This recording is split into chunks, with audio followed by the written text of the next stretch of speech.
No hino que nós entoamos há pouco, falamos de viver, sofrer a vergonha de Cristo. Falamos, tinha um trechinho que falava sobre isso. E hoje é um domingo, nós tradicionalmente, todo primeiro domingo do mês, temos a celebração da ceia do Senhor. Podia ser todo domingo, não podia? Se tivéssemos culto todo dia, que eu acho que lá na igreja do primeiro século, em Jerusalém, o culto era todo dia. Melhor, era todo dia. E eles tinham ceia todo culto. Mas nós convencionamos um domingo por mês. Não estou dizendo que está errado nem que está certo. Estou dizendo que é uma convenção, tradição da nossa igreja.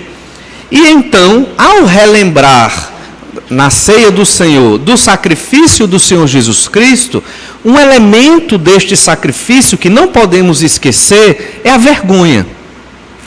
Não foi honroso morrer na cruz.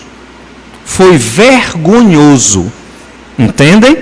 Para a cultura da época, para quem estava vendo Jesus ser pregado na cruz, foi uma vergonha. Foi humilhante. Foi, por que não dizer, degradante aos olhos humanos. Isso não justifica, mas explica por que os judeus não queriam Jesus. E nós somos muito parecidos. Nós queremos que o nosso líder seja um líder honrado, não é verdade? Queremos que o nosso líder nos represente bem. Queremos que o nosso líder seja uma pessoa de quem nós podemos nos orgulhar. Mas aos olhos humanos, Jesus não era este líder. Este é até um dos argumentos que nós usamos para aqueles que dizem que os evangelhos não têm fundamentação histórica. Dizem que os evangelhos foram inventados pela igreja, os 4 evangelhos. E aí nós dizemos, é impossível o ser humano inventar, naquela época, no primeiro século, os textos que nós temos como evangelhos. Porque ninguém, em sã consciência, um homem, por si próprio, escreveria a história do seu líder, retratando momentos vergonhosos. Ninguém. Você pega a biografia do Che Guevara, você vai ver um herói. Ninguém vai colocar as falhas do Che Guevara ou as vergonhas que o Che Guevara passou, porque vai colocar ele, o herói. Isso é com todos. Mas com Cristo, e os evangelhos não são somente biografias, eles apresentam a história de Jesus, mas é mais do que só um relato biográfico, um gênero todo particular chamado evangelho, que apresenta o cumprimento das profecias do Antigo no Novo Testamento, e a chegada, o ápice da história da humanidade, é a chegada do Filho de Deus, do Salvador, para morrer numa cruz pelos nossos pecados. Então, para a igreja, ter o seu líder como Jesus era entender que todos os cristãos comungariam, participariam, viveriam a vergonha que Jesus viveu. Não cabe no reino de Deus cristãos, crentes, servos do Senhor orgulhosos, ou que colocam a sua honra acima do serviço a Deus. O que é que eu quero dizer com isso? Que a ceia do Senhor, que vamos celebrar hoje, nos lembra que o nosso modelo de vida, o nosso exemplo, sofreu vergonha e foi humilhado. Se deixou sofrer vergonha e se deixou ser humilhado. Da mesma forma, hoje, se for necessário, para cumprir a vontade de Deus na terra, nós temos que estar aptos a nos deixarmos ser humilhados e a estarmos prontos para sofrer a vergonha, se for necessário. Por isso, a vergonha sofrida por Cristo na cruz nos ensina a viver. O crente jamais pode ser orgulhoso. O crente jamais pode ser uma pessoa que coloca sua honra acima do serviço de Deus. Muitas vezes temos que estar prontos até a sofrer a injustiça, mesmo sabendo que estamos certos. Eu estou certo, eu estou correto, eu não errei em nada. Jesus também não. Jesus também não errou em nada. Mas quando ele foi levado por Pilatos para ser julgado, ele ficou calado. E quando abriu a boca, o que é que ele disse para Pilatos, parafraseando aqui? Olha, o poder que você tem, Deus que te deu, foi do céu que te foi dado, senão você não teria este poder. Jesus sabia muito bem que ele estava sendo julgado pelos romanos, condenado pelos judeus, porque Deus quis. Porque nós também não podemos ser injustiçadamente julgados pelos nossos párias e cidadãos? Não é verdade? Se Deus quiser, ou não podemos? Podemos. E se for necessário sofrer a vergonha para preservar o bom testemunho do Senhor Jesus, é bom que aprendamos a sofrer a vergonha e a passar muitas vezes certas humilhações. Quem é o nosso modelo de vida?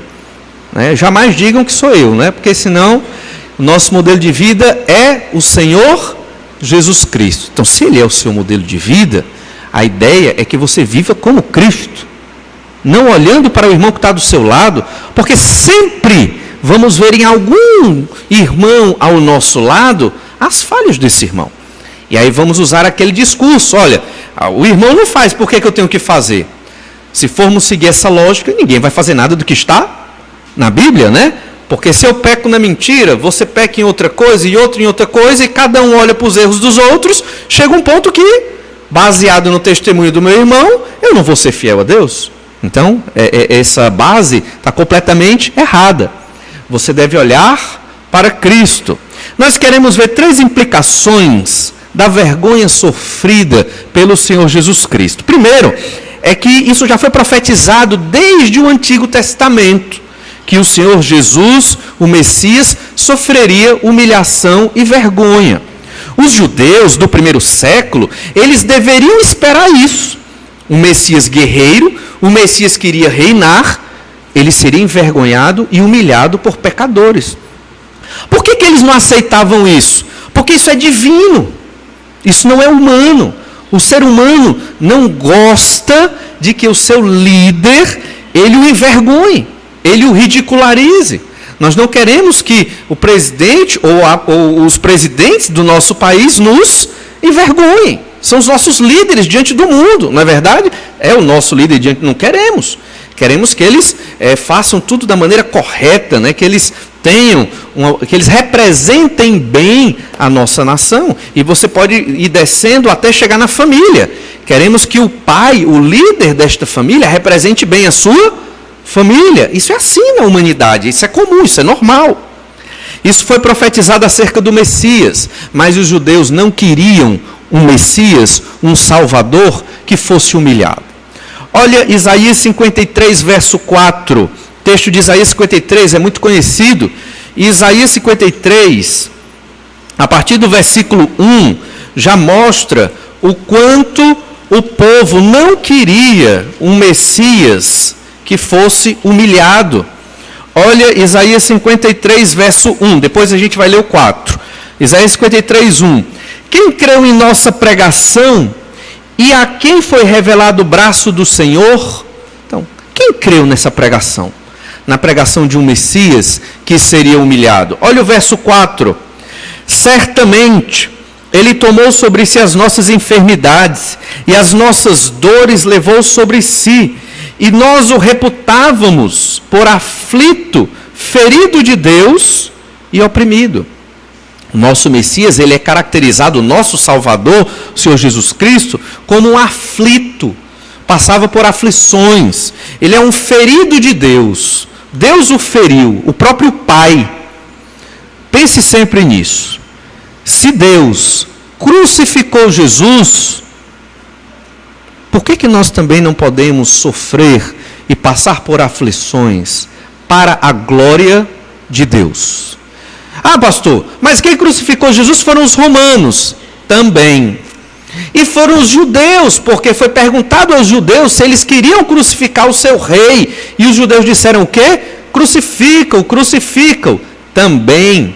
Mas Jesus só seria crucificado se Deus quisesse.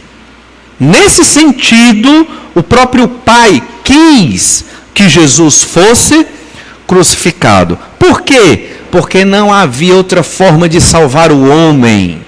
Não havia outra forma do homem pecador chegar até Deus. As nossas obras e ações não nos levam a Deus. Isso tem que ficar muito claro na nossa mente. É dito lá na Epístola aos Gálatas, que estamos estudando toda noite, somos pecadores e o mal está no nosso coração.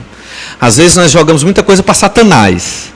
E realmente ele tem uma grande parcela para nos guiar ao pecado. Mas tome muito cuidado. Não atribua a Satanás uma coisa que foi você que pecou. Se foi você que pecou, foi você. Você escolheu o pecado. Satanás ele pode ter facilitado, ele pode ter colocado um ambiente propício para a queda. Mas foi você que escolheu cair, como eu também escolhi cair. Jesus foi oprimido. E ele foi oprimido porque ele se deixou oprimir. Ele é Deus. Jesus não precisava vir ao mundo, nem precisava morrer numa cruz. Nós é que precisávamos que ele viesse e morresse numa cruz. Ainda no verso 5, Isaías 53, versículo 5. Mas ele, o servo do Senhor, Messias, foi traspassado pelas nossas transgressões e moído pelas nossas iniquidades. O castigo que nos traz a paz estava sobre ele, e pelas suas pisaduras fomos sarados. Esse é o nosso Senhor. Isso não pode sair da nossa mente. Esse é o nosso Salvador. Ele foi traspassado, não só no seu lado, como nas suas mãos e tornozelos. Ele foi moído. A morte de crucificação é uma morte terrível. Você morre por infarto, você morre também por asfixia. Alguns relatos dizem que o seu coração praticamente explode de tanta pressão. E há relatos da antiguidade que um crucificado passava cerca de uma semana até mais pregado numa cruz. Então ele ficava ali agonizando dias e dias e dias. Já pensou? Né? É uma morte terrível e torturante. A única certeza que se tem é que a pessoa certamente só saía dali morto. Foi até misericórdia de Deus o Senhor Jesus ter morrido logo.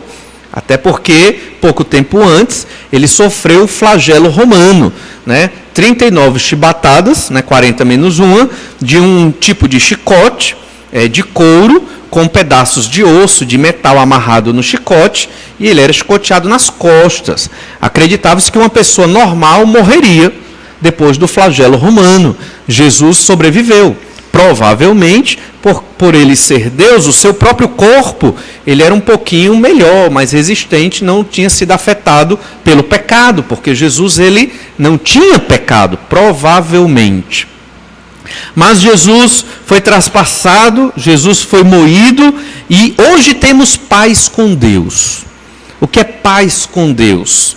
Quer dizer que não somos inimigos. Deus não nos vê como inimigos, né? Veja lá em Romanos capítulo 5, versículo 8, versículo 10, Deus nos vê como amigos. Por quê? Versículo 5, o castigo que nos traz a paz estava sobre ele. Era necessário, pela justiça de Deus, que os crimes que a humanidade cometeu fossem punidos, castigados. E quem pagaria? A humanidade. Mas a humanidade não teria condição de pagar pelos seus crimes e voltar a uma vida normal. Era necessário alguém que fosse Deus e homem para morrer numa cruz, para sofrer o castigo e a condenação dos nossos pecados. Aí você pode pensar assim, mas pastor, por que então não pode, assim, Deus não podia ter esquecido esses pecados? Deixado para lá, deixa para lá os pecados. E vamos viver, começar do zero aqui. Deus não poderia ter feito isso? Não, não poderia. Porque essa é uma lógica humana. Eu varrer os problemas para debaixo do tapete. Fazemos muito isso. Às vezes no relacionamento conjugal. Não resolvemos as questões, marido e mulher. A gente simplesmente varre para debaixo do tapete. Problema. Essas questões voltam à tona, se não forem resolvidas. Deus não poderia ter dado uma lei, como deu a Adão e Eva e a toda a humanidade. Se você comer deste fruto, certamente morrerá. Deus falou. Deus não é homem para dizer algo e voltar atrás. Nós, homens, é que falamos as coisas e voltamos. Não temos honra para garantir o que nós falamos. Mas Deus não é assim. Se Ele diz que vai ter uma condenação, vai ter uma condenação. Ele estabeleceu uma lei. E o homem quebrou a lei. E toda a humanidade quebrou esta lei em Adão e Eva. Por isso todos somos pecadores. Esse é o pecado original que acompanha toda criança que nasce. Já nasce pecadora, né? Propensa ao pecado. E isso a gente observa. Você nunca vai ver uma criança que ela nasce e essa criança nunca vai mentir. Ela vai dizer a verdade sempre. Isso é impossível. Toda criança já nasce sabendo mentir. Não é verdade? Quem aqui nunca foi criança e roubou alguma coisa na vida? Toda criança tem a sua experiência de roubar alguma coisa na vida. Não é verdade? Ou rouba do irmão, ou rouba do coleguinha, ou rouba do pai e da mãe, ou rouba da mercearia, né? Quem nunca pegou um bombom na mercearia?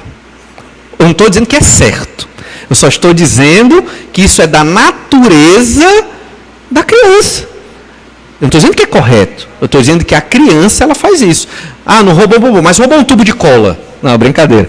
Aí as crianças têm essa natureza, ou pega da escola, ou faz alguma coisa nesse sentido. Isso atesta o que a Bíblia diz, que nós somos pecadores desde o início. E o trabalho dos pais é ensinar o contrário da mentira, a verdade. Esse é o nosso trabalho, ensinar a verdade, ensinar o correto, porque não é da natureza do pecador viver na verdade, não é. E então, versículo 7 de Isaías 53 diz: ele foi oprimido e humilhado, mas não abriu a boca. Como cordeiro foi levado ao matadouro, e como ovelha muda perante os seus tosqueadores, ele não abriu a boca. E aí você pode perguntar, por que Jesus não explicou tudo isso quando estava sendo julgado? Por que Jesus não explicou tudo isso quando estava sendo pregado na cruz? Eu sou o Messias, vocês estão enganados, vocês estão errados, vocês têm que se arrepender. Por que Jesus não falou isso? Provavelmente porque aquele povo estava tão dominado e tomado pelos seus próprios pecados que eles não mais iam querer ouvir. Até porque isso foi já na sexta-feira desta semana, quando Jesus foi crucificado, provavelmente. Ele entrou no domingo, no começo desta semana em Jerusalém. Quando ele entrou, ele foi aclamado pelo povo. E ele pregou a mensagem para as pessoas. Então não tinha mais a necessidade de pregar naquele momento. As pessoas tinham que ter crido, rejeitaram a pregação. Os líderes não ouviram muita pregação de Jesus, fariseus e escribas. Eles não queriam mais ouvir essa mensagem, eles haviam rejeitado. Então, neste momento de condenação e crucificação, Jesus simplesmente se deixou abater, como se abate um cordeiro. Porque não havia condição nem necessidade. Eles não iriam mudar a opinião deles. E até porque já estava também determinado pelo Senhor que Jesus tinha que morrer na cruz para nós termos opção de salvação. Se Jesus não fosse crucificado, nenhum de nós teria esperança da salvação. Melhor dizendo, a certeza da nossa salvação. Não teríamos como afirmar que estaremos no céu, não pelas obras, mas pela fé somente no sacrifício de Jesus, que morreu numa cruz pelos nossos pecados. Ele foi oprimido, humilhado e de boca fechada. Você sabia, talvez saiba, que há situações na vida que não adianta falar. Há situações na vida que se deve calar. Às vezes falamos tanto, explicamos tanto, quanto é necessário. Chega um ponto que não tem mais o que explicar. Não vai resolver, não vai ajudar. As pessoas já ouviram o que tínhamos para dizer. Se elas não creram, né, como diz ali, né, é você malhar em ferro frio. Se o ferro esfriou, não adianta bater para fazer uma espada. Quando o ferro está quente, aí você pode bater, martelar, você forja a sua espada. Mas o ferro esfriou. O que é que eu vou fazer agora? Sofrer, talvez a humilhação, talvez o prejuízo, mas para que a obra do Senhor permaneça firme. Se todas as igrejas cristãs, desde o início do primeiro século, imitassem o seu Senhor e Salvador e fechassem a boca para evitar as divisões, a igreja cristã seria uma e seria enorme. Não é verdade? Mas cada um quis defender o seu próprio ponto de vista. E muitos não quiseram seguir o que a Escritura ensinava. Uns seguiram os pensamentos humanos, outros seguiram a Escritura. E a igreja foi se dividindo, e temos divisões de divisões de divisões. Isso vai continuar até a volta de Cristo. Porque os cristãos, eles não querem aprender a serem oprimidos e humilhados. Um exemplo muito prático. Pode ser que numa dada assembleia, a sua opinião não seja a opinião que vai ser aprovada. Amém. Contribuir. Não foi o que a igreja quis. A igreja vota. Graças a Deus. Vamos agora apoiar a igreja naquilo que a igreja votou. É assim que a gente tem que pensar. Ou até dentro da nossa própria família. Um casal, quando tomou uma decisão, mas não era a decisão que um dos dois queria, aí o outro vai ficar, tentando prejudicar. Não. Foi tomada uma decisão, vamos seguir, mesmo que não seja a decisão que eu gostaria que fosse. Obviamente, nós só vamos nos opor a uma decisão que remete ao pecado. Aí sim, nós temos que nos opor. O Senhor Jesus entendeu ali, no momento da crucificação, que fora necessário, que tinha sido necessário ele ficar calado. Não tinha mais o que dizer. Jesus fala poucas palavras lá no momento da cruz. E são palavras que remetem ao arrependimento dos pecadores. Que o Senhor tenha misericórdia deles. Perdoe-os porque eles não sabem o que fazem. Cegos pelo pecado. O Senhor Jesus foi ao matadouro como ovelha muda perante os seus tosqueadores e não abriu a boca. Sofreu humilhação e vergonha e de boca fechada. Temos que aprender isso. Temos que aprender isso. Isso é sinal de completa dependência no Senhor. Isso pode ser no trabalho, isso pode ser numa escola, na universidade, pode ser na minha família, pode ser dentro da igreja. Não quer dizer que eu vou ficar agora calado e sofrer tudo. Não. Eu posso conversar, eu posso argumentar, é claro. Mas chega um momento que não dá mais. O meu irmão, ele tem que ser mais valioso do que a minha opinião. Tem que ser. Até quando eu vou exortar e mostrar, ele tem que ser valioso, porque ele é valioso, porque Jesus morreu pelos pecados do meu irmão. Aí eu vou lá, exorto o meu irmão, e vejo que ele já foi para um lado estranho, que não é o correto, eu digo, opa, não, tudo bem, não tem problema, isso aqui é porque eu lhe amo, e aí vamos caminhar juntos. E orar para que aquele irmão foi exortado, deixe o seu pecado. Verso 10, Isaías 53, 10. Veja que esse texto fala muito do nosso Senhor Jesus Cristo e do próprio Pai. Todavia ao Senhor agradou moê-lo, fazendo-o enfermar. Quando der ele a sua alma como oferta pelo pecado, verá a sua posteridade e prolongará os seus dias, e a vontade do Senhor prosperará nas suas mãos. Agradou ao Senhor, e aqui está falando do Pai, moê-lo. Foi do agrado e da vontade de Deus que Jesus passasse humilhação e vergonha. O nosso Mestre, o nosso Senhor, que nós, à semelhança de João Batista, não somos dignos nem de desatar as sandálias dele. E se Jesus fez aquilo, nós temos que também nos preparar para o dia em que vamos passar ou uma certa humilhação ou uma certa vergonha, para que o reino de Deus, a pregação do Evangelho, o nome do Senhor Jesus e a igreja de Deus não seja envergonhada. Mas também uma segunda implicação é que a humilhação de Cristo na cruz dá força para nós cumprirmos a nossa missão na terra. Quando você entende o que Jesus fez na cruz, não só para a salvação, que é o principal, mas para a sua vida cristã, você vai conseguir ser um crente mais firme e obediente na obra de Deus. É o que nós lemos lá em Hebreus, capítulo 12, verso 2. Lembra que esse texto de Hebreus 12, verso 2, é a hora de vocês abrirem a Bíblia lá, em Hebreus 12, 2, enquanto eu vou explicar o que é que a Epístola aos Hebreus diz, né? Lá a Epístola aos Hebreus fala de crentes frios na fé. Sabia disso? O dia que você estiver frio na fé, assim, não está muito animado com as coisas de Deus, da igreja de Deus, leia a Epístola aos Hebreus. Porque ele vai lhe dar muitas pistas e orientações para que você seja firme na fé. Olha o que diz o verso 2, Hebreus 12, verso 2.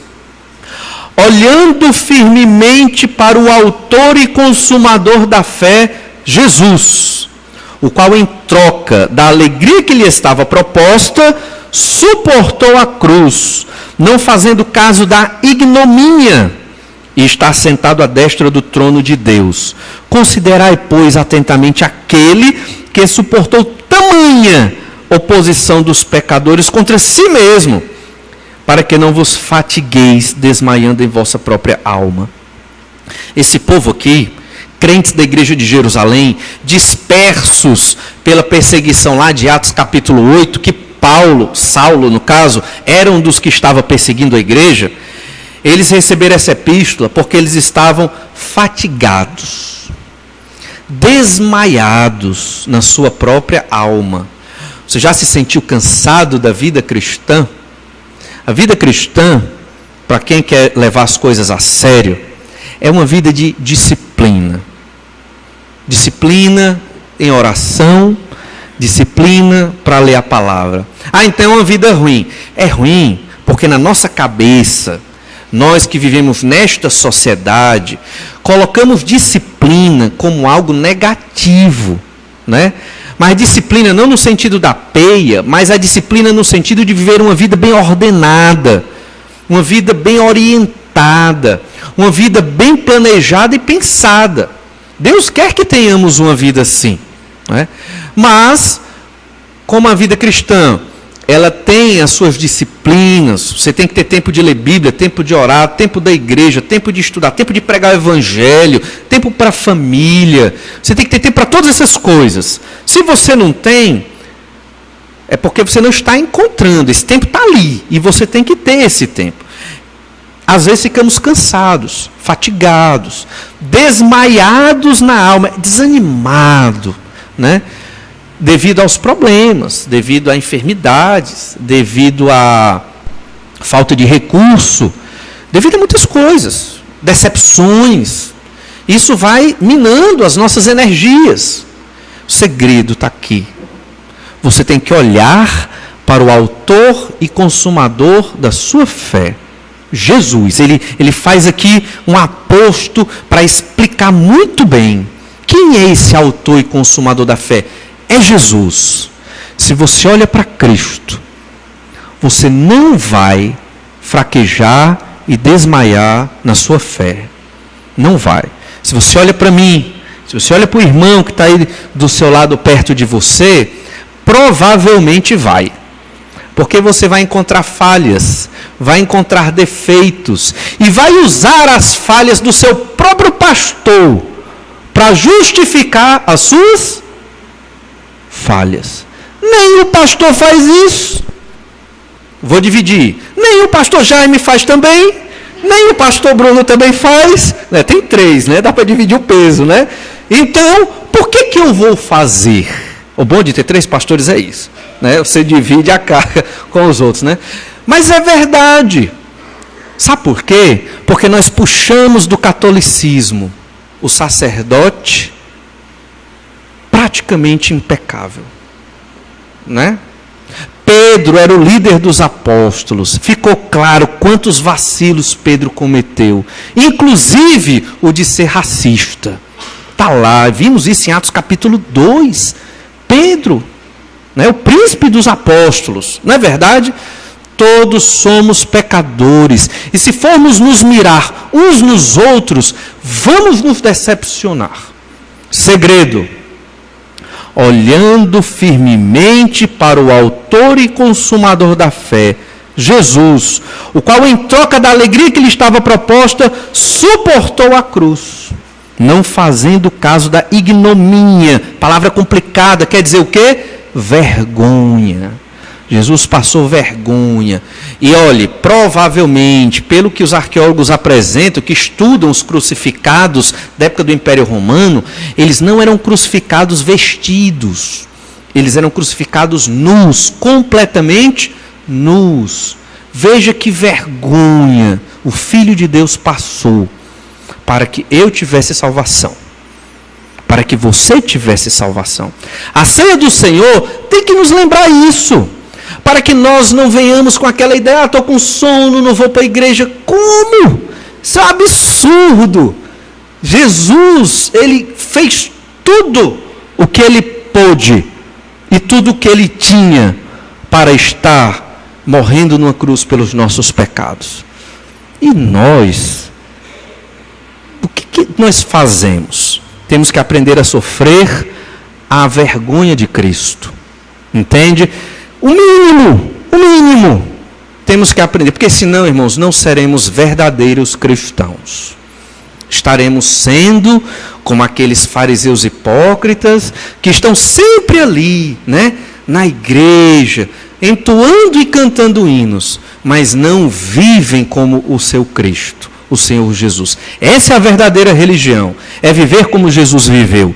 Se o outro não vive, o Senhor dele cuida dele. Você não é o Senhor dele, nem eu sou. Eu sou o que prega. Eu sou o que ensina a palavra. Eu sou o que tenta orientar para o caminho. Mas o Senhor desta igreja é o Senhor Jesus. É o cabeça da igreja. É a Ele que vamos prestar contas. E ainda diz no versículo 1, Hebreus 12:1. Portanto, também nós, visto que temos a rodear-nos tão grande nuvem de testemunhas, desembaraçando-nos de todo o peso e do pecado que tenazmente nos assedia, corramos com perseverança a carreira que nos está proposta. Veja que no verso 1, ele conclama os crentes a correr. No versículo 3, ele está falando de crentes que estão fatigados e cansados e desmaiados. Para você correr esta carreira, você tem que colocar Cristo no seu olhar, como autor e consumador da sua fé. Você tem que olhar os heróis da fé do Antigo Testamento. Todos eles pecaram. Abraão pecou. Moisés pecou. Nem entrou na terra prometida, porque pecou. Todos esses heróis da fé pecaram. Mas por que foram heróis da fé? Porque dentro de um sistema e de um mundo de pecado, eles escolheram lutar contra o seu pecado. Essa é a diferença. Sou um pecador, mas não me conformo. Você é um pecador, não se conforme. Lute contra o seu pecado. Em oração, lendo a palavra, são os primeiros passos, obviamente, e tendo disciplina no Senhor para vencer os pecados. Porque vez por outra, o leão que ruge ao derredor, ele vai rugir para você. Vez por outra, não pense que vamos ter tranquilidade. Vez por outra, ele joga as armadilhas mais sutis e inesperadas para que você caia. E um crente, quando cai no pecado, é terrível, porque ele deixa de dar glórias a Deus. Nuvem de testemunha, os heróis da fé do capítulo 11. E a exortação aqui é: corra, tire o peso do pecado. Desembaraçando-nos de todo o peso do pecado, é como se você fosse preso por uma rede ou por uma corrente que lhe impede de correr. Tire o peso do pecado de você. Como é que você tira? Confesse a Jesus, peça perdão a Jesus e pronto. É assim que faz. Está na Escritura. 1 João capítulo 1, você lê lá especificamente o verso 9. Confesse, peça perdão e corra. Eita, pequei de novo. Confessa de novo, pede perdão e continua. Não deixe isso impedir a sua carreira cristã, porque o nosso objetivo de vida é a glória de Deus. E glorificamos a Deus por meio da nossa vida, da nossa carreira. E uma última implicação é que a vergonha sofrida por Cristo foi por amor de todos nós. E certamente o Senhor Jesus quer. Esse é o objetivo da crucificação do Senhor Jesus e de sua ressurreição, é a nossa salvação. Esse foi o objetivo. Mas, em segundo lugar, nós temos que imitar o nosso Mestre, naquilo que ele viveu, na sua vida aqui na terra, inclusive no momento da sua morte. Olhe Lucas, capítulo 23, versículo 35. Evangelho de Lucas 23, 35. Diz assim: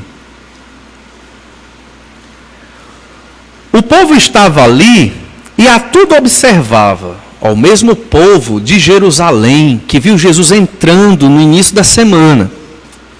Também as autoridades zombavam e diziam: salvou os outros, a si mesmo se salve, se é de fato o Cristo de Deus, o escolhido.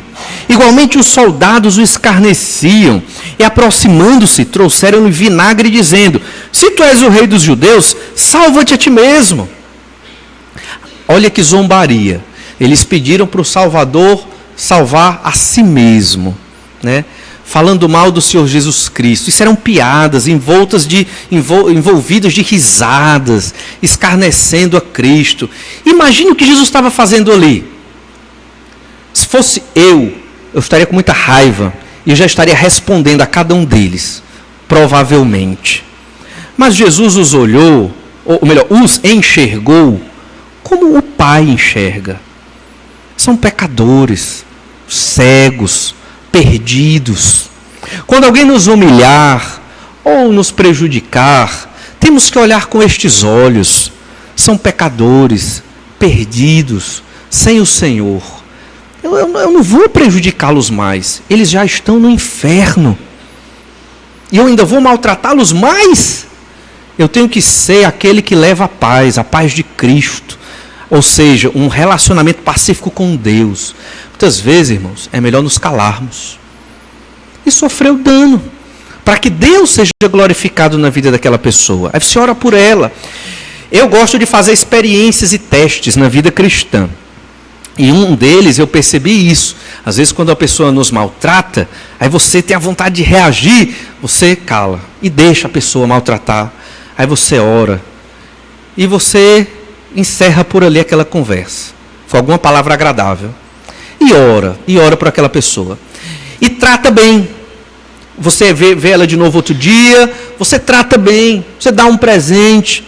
Você até chama aquela pessoa para estar com você em datas comemorativas, que de outra forma você nem estaria com ela. Vai chegar o dia. Eu testei, funciona. Eu acho que se você testar vai funcionar. Vai chegar o dia que aquela pessoa vai chegar triste, chorando, arrependida, e vai lhe pedir perdão. Aí vai chegar: olha, eu fiz aquilo e aquilo que você... me perdoe, porque eu errei. Aí quando ela fizer isso vai ser uma maravilha. Óbvio que você não vai dizer: eu te disse. Você não vai dizer isso, né? Você vai receber aquela pessoa e vai tratá-la bem, e vai cuidar dela e vai amá-la. E você vai perceber que a sua oração e a sua atitude foi a atitude correta para restaurar aquela pessoa. Raiva você teve. A gente tem, por causa do pecado. Mas como Deus disse a Caim: o pecado jaz à porta. E o que é que disse mais? A ti cumpre dominá-lo. O pecado está aqui, está aí dentro de você. Mas você que tem o Espírito Santo de Deus, tem que dominar. Deus te dá toda a condição para isso. Jesus estava ali enxergando aqueles soldados e aqueles homens como pecadores que não estavam entendendo que eles estariam crucificando o próprio Deus. Ainda em Mateus, capítulo 27, verso 27. Olha o que diz em Mateus 27, 27. Texto correlato. Logo a seguir, os soldados do governador, levando Jesus para o pretório, reuniram em torno dele toda a corte. Aqui foi um momento particular. Só os soldados romanos, né, levaram Jesus sozinho para o local onde eles se reuniam ali. Despojando-o das vestes, cobriram-no com um manto escarlate, tecendo uma coroa de espinhos, puseram-lhe na cabeça e na mão direita um caniço, e ajoelhando-se diante dele, o escarneciam, dizendo: Salve, Rei dos Judeus. Isso é humilhação completa, né? Total. Soldados romanos humilhando o Senhor, o Criador do universo. Já pensou? Isso não tem nem como imaginar, não tem como descrever. Jesus, ele mantém a órbita da Terra no local correto. Enquanto os homens, os cientistas da NASA estão estudando como chegar a Marte, Jesus criou tudo aquilo. Entende? E aqui o Senhor permite que aqueles soldados o maltratem, porque esse é o momento, é a hora que Deus quis que o Senhor Jesus fosse levado à cruz. E no verso 30, cuspindo nele, tomaram o caniço e davam-lhe com ele na cabeça. Eu não sei você, mas quando a pessoa pega no nosso rosto, já é assim estranho. Para mim, né? Eu acho estranho, né? A pessoa, né? Pessoa que você não tem costume, né? Se for Daniela, não tem problema. Mas se for outra pessoa que pega assim, você já fica, mesmo que seja carinhosamente, mas é estranho. Eles estavam cuspindo em Jesus, batendo na cabeça dele com um caniço, uma vara. Não tem pior humilhação do que esta. E quando celebramos a ceia, temos que lembrar, esse é o nosso Senhor, o nosso Mestre. Não há espaço no reino de Deus, na igreja do Senhor, para pessoas orgulhosas. Não há. Porque o nosso Mestre, ele não é orgulhoso. Ele é Deus, o Todo-Poderoso. Mas ele soube ser humilhado e de boca fechada. Injustamente. Isso aqui é para nós aprendermos também a amar as pessoas. E se possível for, ou se for necessário, estarmos prontos a ser humilhados. E diz mais, ainda aqui no versículo 31. Depois de o terem escarnecido, despiram-lhe o manto e o vestiram com as suas próprias vestes, e em seguida o levaram para ser crucificado. Ainda em Mateus capítulo 27, verso 39. Os que iam passando blasfemavam dele, meneando a cabeça e dizendo: Ó tu que destróis o santuário em 3 dias e o reedificas. E em 3 dias o reedificas, salva-te a ti mesmo, se és o Filho de Deus, e desce da cruz. De igual modo, os principais sacerdotes, com os escribas e anciãos, escarnecendo, diziam: salvou os outros, a si mesmo não pode salvar-se. É rei de Israel, desce da cruz, e creremos nele. Confiou em Deus, pois vinha livrá-lo agora, se de fato lhe quer bem, porque disse: sou filho de Deus. E os mesmos impropérios lhe diziam também os ladrões que haviam sido crucificados com ele. Ninguém acreditava em Jesus. Era o povo, eram as autoridades, eram os sacerdotes e os próprios ladrões na cruz, os 2 bandidos. Agora você lembra que tem um evangelho que diz que um deles creu, não foi? Não é verdade? Em algum momento, desse relato de Mateus ao relato de Lucas, um dos malfeitores teve ali a iluminação do Senhor e ele começou a crer que Jesus era Deus. Muito interessante. Esse evangelho diz que os 2 blasfemavam. No outro, ele creu. Não é uma incoerência. É somente que no momento, foram horas de crucificação, naquele período, um deles, Deus abriu a consciência. E aquele bandido, ele começou a enxergar Jesus como Deus. Lembre-se, Isaías 53, 7, ele foi oprimido e humilhado, mas não abriu a boca. Como cordeiro foi levado ao matadouro, e como ovelha muda perante os seus tosqueadores, ele não abriu a boca em nenhum destes momentos. E no verso 11, ele verá, Isaías 53, 11, ele verá o fruto do penoso trabalho de sua alma e ficará satisfeito. Quem é o fruto deste penoso trabalho, de toda esta humilhação que Jesus passou aqui? Quem é? Somos nós, a igreja.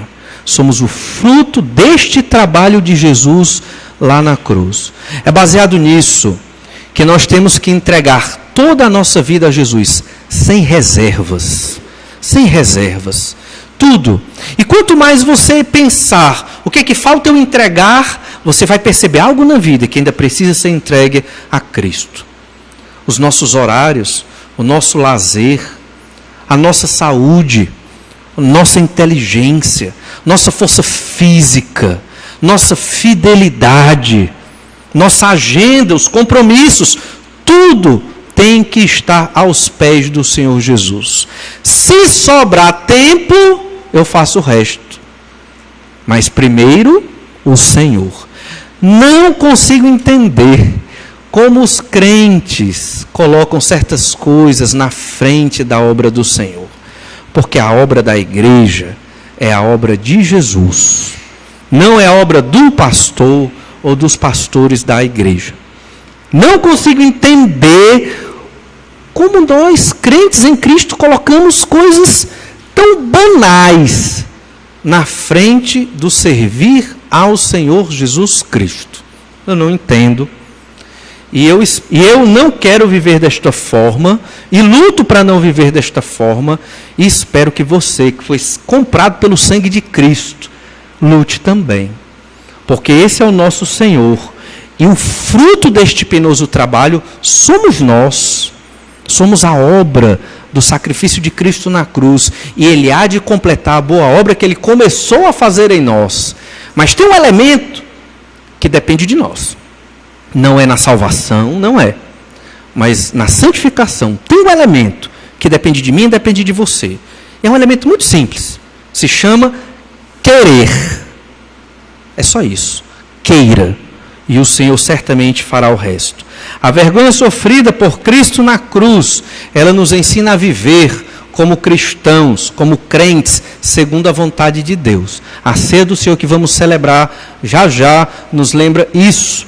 Enquanto estivermos simbolicamente nos lembrando do sacrifício de Cristo, lembre-se da vergonha que o Senhor Jesus passou e esteja pronto a sofrer a vergonha como Jesus sofreu. Pastor Jair.